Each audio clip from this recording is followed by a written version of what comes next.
Hello friends, welcome to SIT home. నేను మీ అర్చన. ఈరోజు పిల్లల్లో వచ్చే సాధారణమైన జలుబు దగ్గుకి ఇంట్లోనే ఎలాంటి చిట్కాలు పాటించాలో చూద్దాం.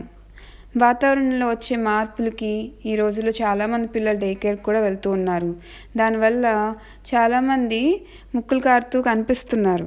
కాకపోతే దీని గురించి పెద్దగా ఆలోచించక్కర్లేదు, ఎందుకంటే పిల్లల్లో ఇమ్యూనిటీ ఇలానే పెరుగుతుంది. కాకపోతే కొన్నిసార్లు ఏమవుతుందంటే పిల్లలు రాత్రిపూట సరిగ్గా నిద్రపోకుండా ముక్కు కారుతూనో లేకపోతే ఊపిరి పీల్చుకోలేకో ఇబ్బంది పడుతూ ఉంటారు. ఇలాంటి సమయంలో ఈ చిట్కాలు పాటించి చూడండి, మీకే డిఫరెన్స్ తెలుస్తుంది.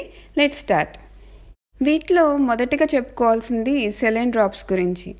ఎందుకంటే సెలైన్ డ్రాప్స్ ముక్కులో వేయటం వల్ల ముక్కు తెరుచుకుని పిల్లలకు చక్కగా ఊపిరాడుతుంది. అందుకని రోజుకి 6-7 సార్లు కూడా ఈ సెలైన్ డ్రాప్స్ని వేసుకోవచ్చు. నిద్రపోయే ముందు తప్పకుండా వేయండి, పిల్లలు చక్కగా నిద్రపోతారు. తర్వాత తులసాకులతో చేసిన కషాయం రోజంతా అప్పుడప్పుడు తాగించడం వల్ల పిల్లలకి జలుబు దగ్గు నుంచి బాగా ఉపశమనం కలుగుతుంది. ఈ కషాయం ఎలా చేయాలో చూద్దాం. ముందుగా ఒక గుప్పెడు తులసాకుల్ని బాగా శుభ్రంగా కడిగి ఒక గిన్నెలో ఒక గ్లాస్ నీళ్ళు పోసుకోండి. దాంట్లో ఈ తులసాకుల్ని వేసి ఒక చిన్న స్పూన్ జీలకర్ర కలిపి బాగా మరిగించాలి. ఇలా వచ్చిన కషాయాన్ని గోరువెచ్చగా తాగించడం చాలా మంచిది. ముఖ్యంగా 6 నెలల లోపల పిల్లలకి ఇదేమి తాగించకూడదు.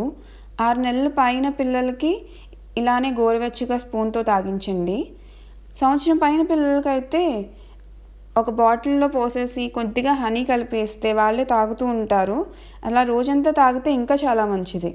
తులసాకులానే తమలపాకులు కూడా జలుబు దగ్గు బాగా తగ్గిస్తాయి. కషాయం చేసే విధానం కూడా తులసాకులు కషాయం చేసిన విధంగానే చేసుకోవచ్చు. దాన్ని కూడా ట్రై చేసి చూడండి. జలుబు దగ్గు వచ్చినప్పుడు పిల్లలు బాగా డీహైడ్రేట్ అయిపోతూ ఉంటారు కదండి. అందుకని వాళ్ళకి బయట నుంచి లిక్విడ్స్ ఇస్తూ ఉండడం చాలా అవసరం. బాగా పసిపిల్లలకైతే వాళ్ళకి బాగా పాలు పట్టిస్తూ ఉండాలి. కొంచెం పెద్ద పిల్లలకి ఒకవేళ వాళ్ళు మామూలు వాటర్ తాగకపోతున్నట్లయితే హైడ్రోలైట్ కానీ ఎలక్ట్రోలైట్ లాంటివి కానీ కలిపితే ఆ ఫ్లేవర్ నచ్చుతుంది వాళ్ళకి. అది కూడా ట్రై చేసి చూడొచ్చు. ఇంకా బేబీ విక్స్ని పిల్లల ఛాతీకి, వీపుకి, ముక్కుకి కొంచెం రాయటం వల్ల వాళ్ళకి జలుబు నుంచి ఎంతో మంచి ఉపశమనం కలుగుతుంది. మర్చిపోకుండా రాయండి. ఇంకా తర్వాత రాత్రిపూట పిల్లలు చక్కగా పడుకోవాలంటే రూమ్ అంతా తేమగా ఉంచడం చాలా అవసరం. హ్యూమిడిఫైయర్ ఈ పర్పస్కి చాలా బాగా ఉపయోగపడుతుంది. ఒక లైఫ్ సేవర్ అని చెప్పొచ్చు. ఈ హ్యూమిడిఫైయర్లో వాళ్ళు చూపించిన విధంగా లెవెల్ వరకు నీళ్లు పోసుకుని యూక్లిప్టస్ ఆయిల్ వేసుకోవచ్చు, లేకపోతే నేనైతే విక్స్ వేపర్ డ్రాప్స్ వేస్తాను. అది కొంచెం మైల్డ్గా ఉంటుంది కాబట్టి పసిపిల్లలకు కూడా చక్కగా ఉంటుంది.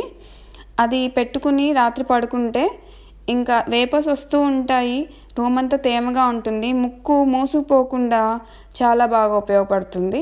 పిల్లలు చక్కగా నిద్రపోతారు. ఇది కూడా చాలా ఇంపార్టెంట్. రాత్రి నిద్రపోయే ముందు చేయాల్సిన వాటిలో ఇది చాలా ముఖ్యమైన స్టెప్ అన్నమాట. తర్వాత అన్నిటికన్నా ముఖ్యమైనది పిల్లలకి ఎంత కాలం సాధ్యమైతే అంతకాలం తల్లిపాలను ఇవ్వాలి. దీనివల్ల పిల్లల ఇమ్యూనిటీ సిస్టమ్ బాగా బలపడి ఇలాంటి ఇబ్బందుల్ని శరీరం చాలా బాగా ఎదుర్కొంటుంది. పిల్లలు కూడా ఆరోగ్యంగా ఉంటారు. ఇంకా ఈ సమయంలో ఫ్రూట్స్ని ఎంత అవాయిడ్ చేస్తే అంత మంచిదండి. ఎందుకంటే కొన్ని ఫ్రూట్స్ మ్యూకస్ని బాగా బిల్డ్ చేస్తాయి. దానివల్ల దగ్గు అంత త్వరగా తగ్గదు. అందుకని ఏం చేయాలంటే యాపిల్ లాంటిది ఏదైనా పెట్టాలి ఇంక తప్పదు అనుకుంటే దాన్ని స్టీమ్ చేసి ప్యూరీలాగా తినిపించండి. ఒక్కోసారి పిల్లలకి బాగా జ్వరం వస్తూ ఉంటుంది. జ్వరం అంటే 100 డిగ్రీల ఫారెన్ హీట్ లేకపోతే 38 డిగ్రీల సెంటీగ్రేడ్ కన్నా ఎక్కువ వస్తున్నప్పుడు నిర్లక్ష్యం చేయకుండా వెంటనే డాక్టర్ దగ్గర తీసుకెళ్ళాలి. అంతకంటే తక్కువ ఉంటే పర్వాలేదు, ఎందుకంటే ఈ జలుబు దగ్గు వల్ల బాడీ టెంపరేచర్ కొంచెం పెరుగుతుంది. అది మన ఇమ్యూన్ సిస్టమ్ ఫైట్ చేయటానికని మన బాడీ టెంపరేచర్ని కొంచెం పెంచుతుంది. అది పర్వాలేదు.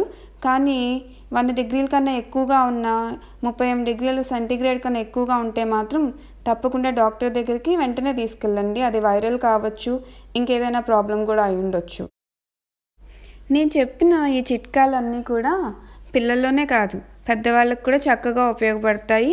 యూస్ చేసి చూడండి. బయట నుంచి పెద్దగా మెడిసిన్స్ తీసుకోవాల్సిన అవసరం ఏమీ లేదు. మీకు ఈ వీడియో నచ్చినట్లయితే లైక్ చేయండి, షేర్ చేయండి, సబ్స్క్రైబ్ చేయండి నా ఛానల్కి. మీకు ఏమైనా సలహాలు ఉంటే కామెంట్ చేయండి. Thank you for watching.